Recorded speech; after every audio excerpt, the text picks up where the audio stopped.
मैं Ashutosh Sharma are class के YouTube channel पर आपका स्वागत करता हूं। आज हम लोग एक्सक्लेमेटरी सेंटेंस के रूल नंबर 4 को पढ़ेंगे। इसके पहले वाले वीडियो में हमने रूल नंबर 3 के बारे में चर्चा कर ली है। आइए रूल नंबर 4।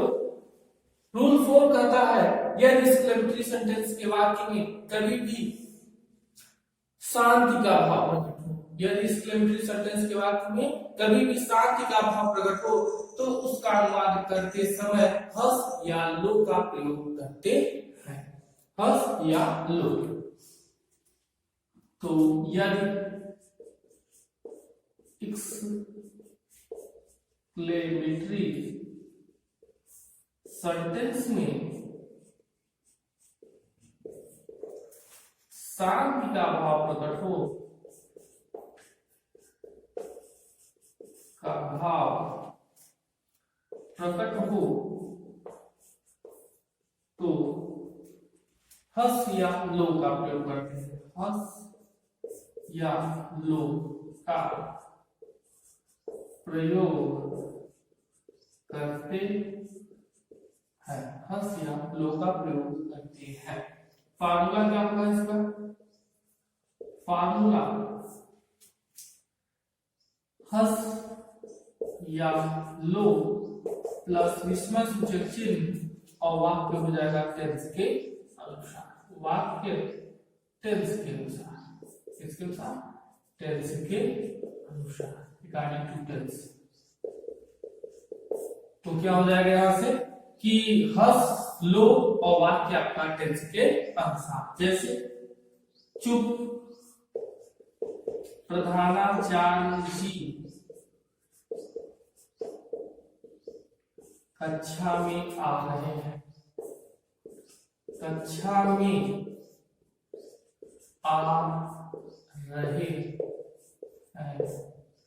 करें चुप प्रधानाचार्य जी कक्षा में आ रहे हैं। तो इसका अनुवाद कैसे बनाएंगे? हस या लो से। तो क्या हो जाएगा? Has the principal is coming. कहाँ आ रहे हैं? In class. The principal is coming in a class. तो यह हो गया आपका कि जब कभी भी वाक्य में शांति का भाव प्रकट हो तो उसका अनुवाद बनाते समय हस या लो का प्रयोग करते हैं और वाक्य आपका टेंस के अनुसार। जिस वाक्य में आपका टेंस रहेगा या जिस वाक्य के अनुसार वाक्य में टेंस रहेगा उसी के अनुसार आप वाक्य को चेंज कर देंगे tense. Rule number 5। Rule number 5 देखिए होता क्या है कि यदि एक्सक्लेमेटरी सेंटेंस में कभी भी घृणा का भाव प्रकट हो, यदि एक्सक्लेमेटरी सेंटेंस में कभी भी घृणा का भाव प्रकट हो तो घृणा के भाव प्रकट होने पर उसका अनुवाद करने के लिए फाई फाई का प्रयोग करते हैं, अर्थात छी छी का प्रयोग करते हैं। तो देखिए यदि एक्सक्लेमेटरी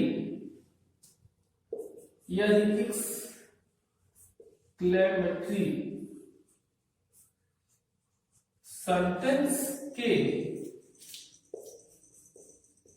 वाक्य के यदि एक्सक्लेमेटरी सेंटेंस में छोटा रहेगा, इस सेंटेंस में घृणा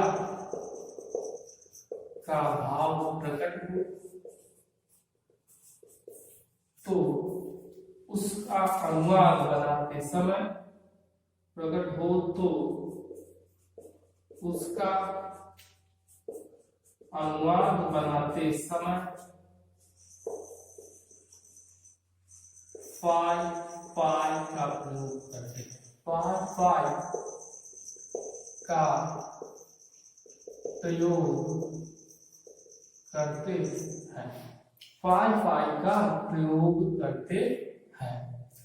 तो यहां से देखिए फार्मूला क्या हो जाएगा? फार्मूला फाई फाई प्लस विस्मयसूचक चिन्ह और वाक्य हो जाएगा किसके अनुसार? वाक्य अकॉर्डिंग टू टेंस के अनुसार हो जाएगा। ठीक है। वाक्य आपका टेंस के अनुसार। तो यहां से देखते हैं कि जैसे हिंदी वाक्यों में यहाँ पर छी छी शब्द आता है। जैसे छी छी मिठाइयों पर मक्खियां गिनगिना रही हैं। मिठाइयों पर मक्खियां गिनगिना रही थी। कर लीजिए, मिठाइयों पर मक्खियां गिनगिना रही थी। तो छी छी आया है, तो छी छी के लिए हम लगाएंगे क्या, फाई फाई लगाएंगे, फाई फाई। मिठाइयों पर मक्खियां गिनगिना रही है, तो करता क्या है, फ्लाइज। तो द फ्लाइज आर, देखिए रही थी है तो वर हो जाएगा, द फ्लाइज वर।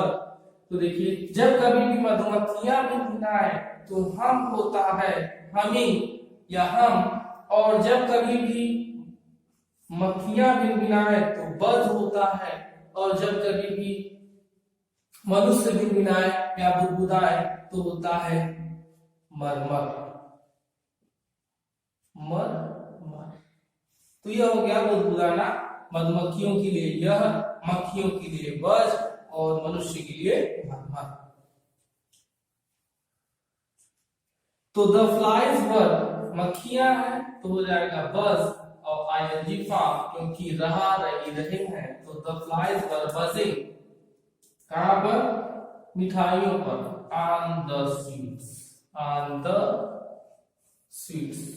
तो यह हो गया आपका एक्सक्लेमेटरी सेंटेंस में जब कभी भी आपका छी छी का भाव प्रकट हो या घृणा का भाव प्रकट हो तो उसका अनुवाद कैसे करते हैं।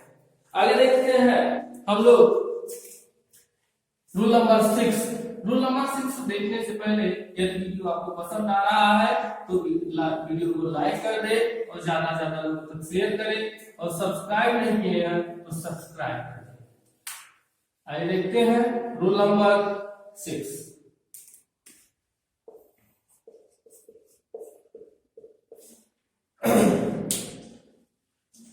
देखिए रूल नंबर 6 क्या होता है कि यदि एक्सक्लेमेटरी सेंटेंस में कभी भी आश्चर्य का भाव प्रकट हो, यदि एक्सक्लेमेटरी सेंटेंस में कभी भी आश्चर्य का भाव प्रकट हो तो उसका अनुमान बनाते समय हाउ या व्हाट का प्रयोग करते हैं, हाउ या व्हाट। यदि कभी भी एक्सक्लेमेटरी सेंटेंस में आश्चर्य का भाव प्रकट हो और वाक्य में कितना कितनी कितने आए, वाक्य में कितना कितनी कितने आए, तो हाउ या व्हाट का प्रयोग करते हैं। आइए लिख लेते हैं, क्या लिखेंगे, यदि एक्सक्लेमेटरी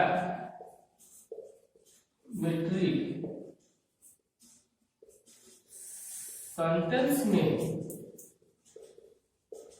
आश्चर्य का भाव प्रकट हो और वाक्य में कितना कितनी कितने आए तो उसका अनुवाद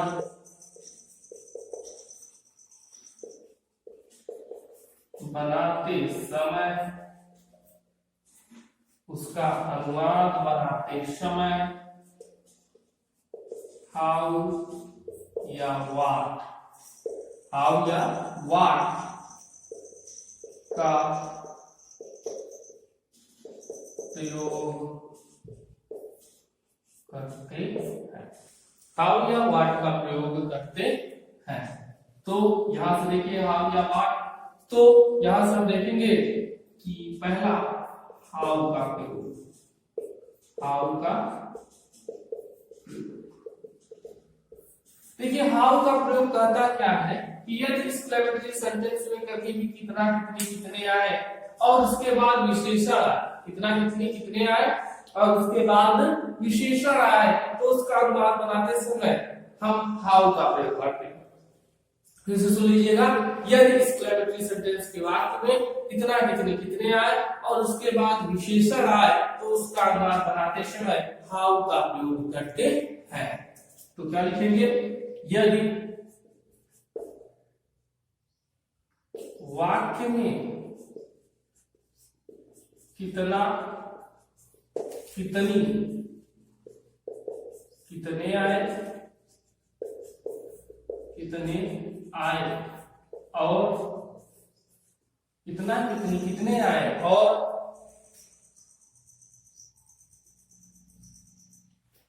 कितने आए और उसके बाद विशेषण आए, क्या था विशेषण एडजेक्टिव, कितना कितने कितने आए और उसके बाद विशेषण आए, विशेषण आए तो उसका अनुमान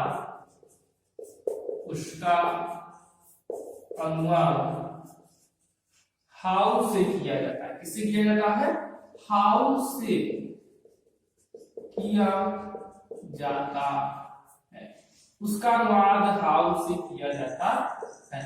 जब कभी भी वाक्य में कितना कितनी कितने आए और उसके बाद विशेषण आए तो उसका अनुमान हाउ से किया जाता है। फॉर्मूला क्या होगा, how plus adjective plus helping verb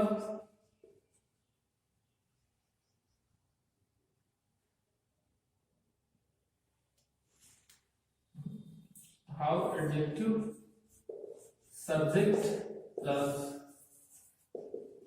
helping verb और लास्ट में विशेषण सूचक चिन्ह। How adjective subject helping verb और विशेषण सूचक चिन्ह।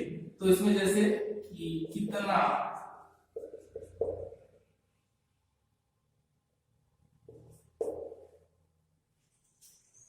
मूर्ख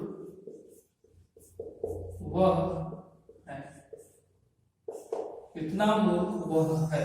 तो देखिए इसी अनुवाद को हम कर लेते हैं, कितना मूर्ख वह है। तो सबसे पहले हाउ, क्योंकि कह रहे हैं कितना कितने कितने आए उसके बाद एडजेक्टिव आए तो उसका अनुमान हाउ से करते हैं। तो कितना कितने कितने आया है उसके बाद एडजेक्टिव किसी विशेषता बता रहा है तो हाउ फुल सब्जेक्ट ही और हेल्पिंग वर्ब इज, तो हाउ फुल ही इज। तो यह हो गया आपका कि जब कभी भी कितना कितने आए और तब वहां पर हाउ का प्रयोग कैसे करते हैं। दूसरा देखिए आपके पास है व्हाट का प्रयोग। व्हाट का प्रयोग, देखिए व्हाट का प्रयोग क्या है कि यदि कभी भी कितना कितने कितने आते हैं और उसके बाद विशेषण आए, फिर से सुनिएगा, यदि कभी भी कितना कितने कितने आए और उसके बाद विशेषण आए और विशेषण के बाद संज्ञा आ जाए, विशेषण के बाद क्या आ जाए संज्ञा आ जाए तो उसका अनुमान व्हाट से करते हैं। यहीं पे थोड़ा सा देख लेते हैं, कितना कितनी कितने आए उसके बाद आपके पास विशेषण आ जाए और विशेषण के बाद नाउन आए, विशेषण के बाद नाउन आए तो व्हाट का प्रयोग करते हैं। किसका प्रयोग, व्हाट का प्रयोग, व्हाट का प्रयोग करते हैं, व्हाट का प्रयोग करते हैं वहां पर। तो फॉर्मूला क्या हो जाएगा कि what plus adjective plus noun plus subject plus helping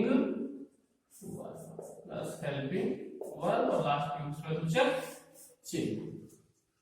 जैसे इसी वाक्य को हम लिख देते हैं, जैसे कितना मूर्ख लड़का वह है। यहाँ पर लड़का क्या है आपका विस्मय सूचक चिन्ह, लड़का आपका क्या है नाउन, तो लड़का आपका नाउन है तो कितना कितनी कितने आए, विशेषण आए, विशेषण के बाद संज्ञा आए तो वहां पर वाट का प्रयोग करते हैं। थोड़ा सा बस डिफरेंस है कि कितना कितनी कितने फिर विशेषण, कितना कितनी कितने विशेषण उसके बाद संज्ञा, तो वाट, तो क्या हो जाएगा वाट फुल बॉय कौन ही, तो यह हो गया आपका जब कभी भी वाट आए तो उसका मान कैसे करते हैं। देखिए यह था हाउ और वाट का प्रयोग। देखिए एक और होता है जब कभी भी आश्चर्य का भाव प्रकट हो और वहां पर कितना कितनी कितने ना आए, ऐसा भी वाक्य आता है। इस नियम को आप लोग नोट कर लीजिएगा, यह नियम बहुत इंपॉर्टेंट है और बहुत ही प्रभावशाली नियम भी है। तो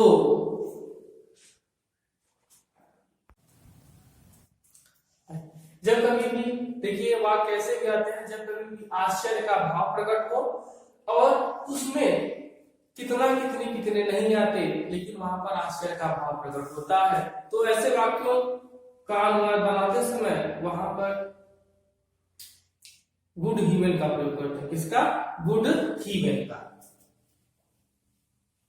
रूल नंबर यह आपका 7 है। हम देखते हैं कैसे अनुवाद होते हैं उसके। जब कभी भी वाक्य में आश्चर्य का भाव प्रकट हो और वाक्य में कितना कितनी न आकर अरे शब्द आए, कितना कितनी न आकर अरे शब्द आए तो उसका अनुवाद गुड गिवन से करते हैं। ऐसे वाक्यों में कोई कभी जैसे कभी कोई वस्तु कहीं खो जाए और वह अचानक मिल जाए, या कभी कोई वस्तु कहीं खो जाए तो उसका अनुवाद गुड गिवन से करते हैं। जैसे अरे मैंने चाबी कहीं खुआ दी, या मैंने चाबी कहीं खो दी, या अरे मैं उसे भूल गया, तो यह सब क्या होता है आश्चर्य ना। यदि वाक्य में आश्चर्य का भाव प्रकट हो और वाक्य में इतना वाक्य में अरे शब्द आए, अरे शब्द आए तो उसका अनुवाद गुड गिवन से बनाते हैं। किससे बनाते हैं? गुड गिवन, गुड गिवन से बनाते हैं, गुड गिवन से बनाते हैं।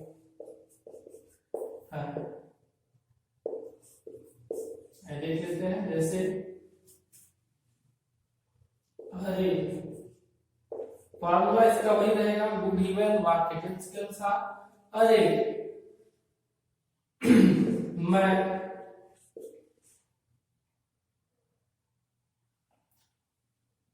गृह कार्य करना भूल गया, गृह कार्य, गृह कार्य करना भूल गया। अरे मैं गृह कार्य करना भूल गया। देखिए गृह कार्य करना भूल गए लेकिन अचानक से याद आ गया, कब? जब अपनी कक्षा में पहुंचे तब। तो यह होता है good given, good given I.